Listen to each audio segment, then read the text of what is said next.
হযরত আলীর কারবালার ময়দান দয়াল নবীর জবানে কারবালার বয়ানে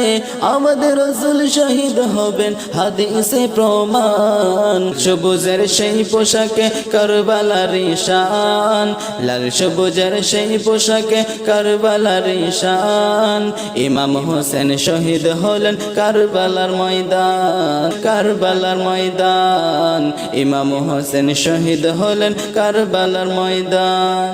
হযরত আলীর কারবালার ময়দান দয়াল নবীর জবানে কারবালার বয়ানে আমাদের রাসূল শহীদ হবেন হাদিসে প্রমাণ সবুজের সেই পোশাকে কারবালার শান লাল সবুজের সেই পোশাকে কারবালার শান ইমাম হোসেন শহীদ হলেন কারবালার ময়দান কারবালার ময়দান